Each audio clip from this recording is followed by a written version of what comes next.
Hello दोस्तों, I am Siddharth. Today we are learn about MHDS material safety data sheet, और कुछ लोग इसे HDS भी कहते हैं, SDS सेफ्टी डाटा शीट। तो इसी के बारे में हम लोग जो है आज बात करेंगे और आज सीखेंगे कि MHDS क्या है, उसका कंटेंट क्या है, उसे कैसे यूज़ किया जाता है ना। पहले हम लोग जान लेते हैं कि MHDS क्या है। HDS, formerly known as MHDS, includes information such as the properties of each chemical, the physical health and environmental health hazard, protective measures and safety precautions for handling, storing and transportation of chemical। क्या होता है कि MHDS मतलब एक ये है कि chemical पे लगने वाले जो सीट लगती है, मतलब क्या होता है कि हमारे प्लांट में या फिर हमारे वर्क प्लेस पे जो लगने वाला केमिकल है, केमिकल आता है कहीं से भी सप्लायर थ्रू, अपने वेंडर थ्रू हम लोग जो है मंगवाते हैं उसको किसी चीज़ को या फिर अपने कार्यस्थल में उसको इन्वॉल्व करने के लिए। वो केमिकल अभी कुछ भी हो सकता है ना। तो क्या है कि उस केमिकल के थ्रू हमको जो हजार्ड होने वाले हैं उसके लिए जो सेफ्टी प्रिकॉशंस है वो सब कुछ जो है हमारे MHDS में लिखा होता है। MHDS क्या कहता है कि जो केमिकल है वो हमें नुकसान पहुंचा सकता है, तो उसके लिए जो सेफ्टी प्रिकॉशन लिया गया है वो हमारे MHDS में प्रोवाइड किया जाएगा, है ना। तो ये होता कब है? अभी क्या होता है कि पकड़ लीजिए हमारे स्टोर में हमको कुछ सामान की ज़रूरत है, कुछ केमिकल की ज़रूरत है, ठीक है। केमिकल हमने ऑर्डर कर दिया, हमारे स्टोर पर्सन ने ऑर्डर कर लिया, ऑर्डर हो गया, वो आ गया सप्लायर थ्रू। तो हमें पहले इंश्योर करना है कि उसका MHDS हमें उस केमिकल के साथ में दिया गया है या नहीं, और अगर दिया गया है तो वो प्रॉपर है कि नहीं, उसमें जो कुछ चीज़ें उसमें जो इन्वॉल्व है वो है कि नहीं। और उसके बाद में उसका जो एक कॉपी ले लेना है हमको, और उसका कॉपी जो है हमको निकाल के प्रिंट करके उसको एक बार हमको जो है हमारे केमिकल जहाँ पे हैं उस पर डिस्प्ले कर देना है। तो उससे क्या होगा कि अगर कोई भी पर्सन, कोई भी वर्कर या फिर कोई भी जो उस रिलेटेड काम करने वाला वर्कर रहेगा, उसको पहले वो इंश्योर करेगा, MHDS एक बार देख लेगा। क्योंकि क्या है कि वर्कर को इंग्लिश पढ़ने तो आएगा नहीं, इसलिए क्या है कि लोकल लैंग्वेज में हम डिस्प्ले करेंगे तो और अच्छा रहेगा, जिससे कि वर्कर को इजीली वो पहचान में आ जाएगा कि ये MHDS है, इसमें जो क्या हमको हजार्ड लेने हैं, मतलब ये इसमें सतर्कतापूर्वक हमको जो है काम करना है, जिससे हमको हानि ना पहुँचे और आगे चल के प्रॉब्लम ना हो, है ना। तो इसके लिए जो है हमको केमिकल आते ही उसका लोकल लैंग्वेज में एक प्रिंट निकाल लेना है और उसे डिस्प्ले कर देना है हमारे स्टोर में जहाँ पे हमारा केमिकल रखा हुआ है उसमें।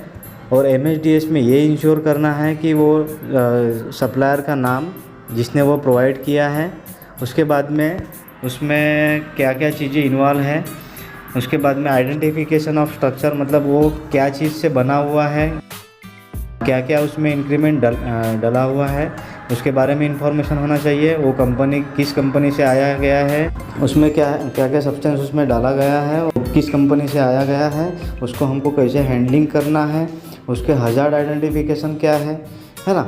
ये सब चीज़ें हमको जो है एक बार इंश्योर कर लेना है। कंपोजिशन इन्फॉर्मेशन और इंक्रीमेंट, मतलब जो इंग्रेडिएंट उसमें डाला हुआ है वो उसका उसमें क्या क्या इंक्रीमेंट है। क्या होता है कि देखिए, जैसा अभी हम लोग कोल्ड ड्रिंक की बोतल लाते हैं, अभी कोल्ड ड्रिंक की बोतल अगर हैंडलिंग, मतलब अगर एक जगह से दूसरी जगह हम लोग लेके जा रहे हैं वो हलेगी, है ना। अगर अभी नॉर्मली अपन कोल्ड ड्रिंक की बोतल हलाते हैं तो क्या होगा, ढक्कन खोलते ही पूरा स्प्रिंग कर लेता है, तो वो क्या होगा, एक मतलब हजार्ड ही होगा। अगर कोई केमिकल अगर अपन हलाएंगे और वो अगर स्प्रेड कर लिया ऊपर में, तो क्या होगा कि वो सब्सटेंस जो है अपने हाथ पे या फिर जो वर्कर हैंडलिंग कर रहा है उसके आंग पे जा सकता है, वो ज़्यादा हाईली फ्लेमेबल होगा या फिर जो भी मतलब नुकसानदायक होगा, तो वो क्या होगा, वो पर्सन को वो इंजोर्ड करेगा, है ना। तो एक बार इंश्योर कर लेना है कि वो किस तरीके से उसका जो है उसका कंट्रोल मेजर लिया जा सकता है ना। उसके बाद में उसके फर्स्ट एड मेजर क्या है ना। वो हो सकता है कि वो पानी में घुलते ही ज़्यादा रिएक्टिव हो जाए, या हो सकता है उसमें ज़्यादा धूप पड़ते ही ज़्यादा रिएक्टिव हो जाए, या फिर हो सकता है कि उसमें ज़्यादा हीट होते ही रिएक्टिव हो जाए। मतलब केमिकल एजेंट है, वो कब रिएक्टिव हो जाए, कैसे रिएक्टिव हो जाए, उसका गारंटी नहीं है। इसीलिए उसका MHDS होना बहुत ज़रूरी है, जिससे हम लोगों को क्लेरिफिकेशन मिल जाएगा कि हमको किस तरीके से उसको यूज़ करना है, किस तरीके से उसका सेफ्टी प्रिकॉशन लेना है। उसके बाद फायर फाइटिंग मेजर में हमको इंश्योर ये कर लेना है कि उसमें अगर कोई केमिकल होता है, उसमें हल्का सा भी हीट हो गया तो वो आग पकड़ने लगेगा, तो उसके ऊपर अपने को कौन सा फायर एक्सटिंग्विशर लगाना है। हो सकता है ना कि अभी वेट केमिकल अपन ने लगा दिया उसमें, DCP पाउडर जिसे हम लोग बोलते हैं, ड्राई केमिकल पाउडर, वो अगर लगा दिए और हो सकता है केमिकल वो वाला उसमें रिएक्ट नहीं करना हो, तो उससे भी ज़्यादा मतलब आपका आग बुझने का और ज़्यादा बढ़ जाएगा। तो एक बार ये भी चीज़ें हमको इंश्योर कर लेना है कि वो MHDS में हमको जो एक्सटिंग्विशर जो हमको यूज़ करना है वो कौन सा यूज़ करना है और किस तरीके से, उसमें सब कुछ मेंशन रहेगा, है ना।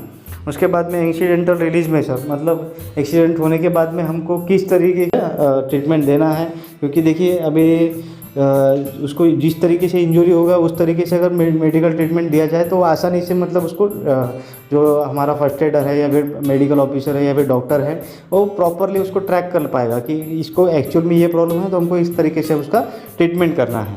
तो अगर हमको इस बारे में नॉलेज रहेगा या पता रहेगा कि ये इस केमिकल के कॉन्टैक्ट में आया हुआ है, तो हम लोग जो है इजीली उसको उसके जो प्रॉब्लम को है हम लोग इजीली ट्रैक कर पाएंगे। उसके बाद में आता है हैंडलिंग और स्टोरेज, उसको हैंडलिंग कैसा करना है और रखना कैसा है ना। तो अभी क्या होता है कि एक जगह से दूसरी जगह हमको लेके जाना है केमिकल, तो उस टाइम पे हमको क्या पर्सनल प्रोटेक्टिव इक्विपमेंट यूज़ करना है, उसको किस तरीके से हैंडलिंग करना है, वो सब चीज़ें हमको एक बार अगर पता रहेगा तो हम लोग उसको जो है प्रॉपर हम लोग हमारा वर्कर्स को ट्रेनिंग दे पाएंगे। तो उससे क्या होगा कि ट्रेनिंग देने के बाद में वो इंश्योर हो जाएंगे कि ये केमिकल इसको किस तरीके से हैंडलिंग करना है, कौन सा पर्सनल प्रोटेक्टिव इक्विपमेंट करना है, यूज़ करना है, ये सब चीज़ें जो है हमको इंश्योर करना है। यही है अपना MHDS, इसी के बारे में हम लोग जो है हम जान चुके हैं। Thank you so much for watching this video.